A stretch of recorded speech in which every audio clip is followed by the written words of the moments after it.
In the annals of Indian history, few figures have inspired as much reverence and controversy as Tipu Sultan, the ruler whose very name struck terror into the hearts of British colonial forces. Known as the Tiger of Mysore, he was a man whose legacy transcends the boundaries of time, embodying the fierce spirit of resistance against foreign domination. His story is one of unwavering courage, military genius, and an uncompromising dedication to defending his homeland against overwhelming odds. While the British painted him as a tyrant and a threat to their imperial ambitions, his own people revered him as a champion of independence and a visionary leader who dared to challenge the mightiest empire on earth. Tipu Sultan's tale is far more complex and fascinating than the simplified narratives often presented in history books. He was a man of contradictions, a devout Muslim who embraced technological innovation, a fierce warrior who was also a patron of arts and sciences, and a ruler who fought desperately to preserve his kingdom's sovereignty in an age when European powers were carving up the Indian subcontinent. His reign was marked by extraordinary military campaigns, diplomatic manoeuvring with foreign powers, and a relentless pursuit of modernization that would have transformed South India had fate allowed him to succeed. This is the story of Tipu Sultan, the Tiger of Mysore, whose roar echoed across battlefields and whose legacy continues to spark debates centuries after his death. Born Fateh Ali Tipu in the year 1750, he entered a world already trembling under the weight of colonial expansion. His father, Hyder Ali, was a remarkable military commander who had risen from humble origins to become the de facto ruler of the Kingdom of Mysore in southern India. Hyder Ali was not born into nobility, but had clawed his way to power through sheer determination, military skill, and political acumen. The young Tipu grew up in an atmosphere of constant warfare and political intrigue. The Kingdom of Mysore was surrounded by enemies on all sides. The British East India Company to the east, the Marathas to the north, and the Nizam of Hyderabad forming shifting alliances that threatened Mysore's very existence. From his earliest years, Tipu witnessed his father's struggles to maintain independence against these formidable foes, learning valuable lessons about statecraft, military strategy, and the art of survival in a hostile world. Hyder Ali recognized his son's exceptional abilities early on and ensured that Tipu received a comprehensive education befitting a future ruler. The prince was trained not only in the martial arts and military tactics, but also in languages, mathematics, astronomy, and religious studies. He became fluent in Persian, Arabic, Kannada, and Urdu, demonstrating an intellectual curiosity that would serve him well throughout his life. His education emphasized both Eastern wisdom and practical knowledge, creating who could navigate the complex political, a well-rounded leader landscape of 18th century India. As Tipu matured, he began accompanying his father on military campaigns, gaining first-hand experience in the brutal realities of warfare. The British East India Company was expanding its influence throughout India, using a combination of military force, economic manipulation, and political intrigue to subjugate local rulers. They employed a divide-and-conquer strategy, exploiting rivalries between Indian kingdoms while gradually establishing their dominance over the subcontinent. The company's methods were ruthless and systematic. They would support one local ruler against another, then gradually reduce both to puppet states dependent on British protection and loans. Their superior military technology, disciplined armies, and vast financial resources made them formidable opponents for any Indian kingdom. Yet Hyder Ali and his son Tipu refused to bow to British pressure, choosing instead to fight for their independence with every resource at their disposal. Young Tipu's baptism by fire came during the Second Anglo-Mysore War, when he proved his mettle as both a military commander and a strategic thinker.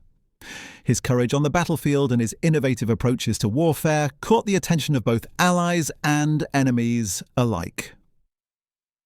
At the age of 16, Tipu Sultan demonstrated the fierce determination that would define his entire life. During crucial engagement against British forces when his father Hyder Ali was temporarily separated from the main army, young Tipu found himself commanding a significant portion of Mysorean troops. The The British, sensing an opportunity to crush what they perceived as an inexperienced youth, launched a coordinated assault designed to shatter Mysorean resistance once and for all. What happened next would become the stuff of legend. Rather than retreating or seeking reinforcements, Tipu rallied his men with a ferocity that stunned even his own commanders. He led from the front, his sword cutting through enemy ranks while his voice rose above the chaos of battle, inspiring his soldiers to fight with unprecedented valour. The British forces, expecting an easy victory against a teenage commander, instead found themselves facing a tactical genius who seemed to anticipate their every move. The engagement ended with a decisive Mysorean victory, but more importantly, it announced the arrival of a new force in Indian politics. British officers who survived the encounter reported back to their superiors about the young prince, whose military acumen rivaled that of seasoned generals. They spoke of his uncanny ability to read battlefield conditions, his innovative use of rocket artillery, and his capacity to inspire absolute loyalty among his troops. This early triumph established Tipu's reputation as a formidable military leader, but it also marked him as a primary target for British elimination. The East India Company recognised that this young prince represented a far greater threat than his father ever had. Where Hyder Ali was a skilled opportunist who had risen through pragmatic alliances and careful manoeuvring, Tipu possessed something far more dangerous, an ideological commitment to resistance that could not be bought, bargained with, or broken. Following this victory, Tipu began implementing revolutionary changes in Mysorean military doctrine. He studied European military manuals, analysed British tactics, and developed countermeasures that would neutralise their technological advantages. His most famous innovation was the systematic deployment of rocket artillery, a weapon that would terrorise British forces for decades to come. These rockets, far more advanced than anything used in European warfare, could strike targets at unprecedented distances with devastating accuracy. The young commander also recognised that military might alone would not guarantee Mysore's survival. He began cultivating diplomatic relationships with other powers who viewed British expansion with alarm. French officers, still smarting from their defeats in the 7 Years' War, found in Tipu an eager student of European military science and a potential ally against their British rivals. Persian and Ottoman emissaries were welcomed at the Mysorean court, as Tipu sought to build a coalition of resistance against colonial expansion.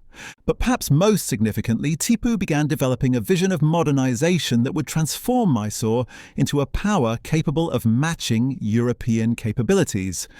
He established workshops for manufacturing advanced weaponry, founded schools that taught both traditional Islamic learning and modern sciences, and implemented administrative reforms that increased government efficiency while maintaining popular support. His dream was nothing less than the creation of an Indian kingdom that could compete with European powers on equal terms. The British, meanwhile, were developing their own plans for dealing with the Tiger of Mysore. Intelligence reports reaching London painted an increasingly alarming picture of a dynamic young ruler who seemed capable of uniting Indian resistance against colonial rule. Unlike previous opponents who had fought defensively, Tipu appeared to be building offensive capabilities that could threaten British possessions throughout southern India. As the 1770s drew to a close, both sides prepared for what would become an epic struggle that would determine the future of the Indian subcontinent. The story of Tipu Sultan remains one of the most compelling tales of resistance in the face of overwhelming odds. His legacy transcends the boundaries of religion, nationality, and time itself, a testament to the indomitable human spirit that refuses to bow before tyranny. The Tiger of Mysore fought not merely for territory or treasure, but for an idea that would echo through the centuries, that no people should surrender their freedom to foreign domination, regardless of the cost. Though the British ultimately succeeded in destroying his kingdom and ending his life, they could never extinguish the flame of inspiration that Tipu had kindled. His innovations in warfare, his vision of modernization, and his unwavering commitment to independence would inspire future generations of freedom fighters who would eventually drive the colonial powers from Indian soil. The rockets that once terrorized British forces became symbols of indigenous technological prowess, while his diplomatic efforts demonstrated that Indian rulers could engage with the wider world as equals rather than subjects. Today, as we reflect on his extraordinary life, we see not just a warrior king, but a man who dared to dream of an India that could stand proudly among the nations of the world.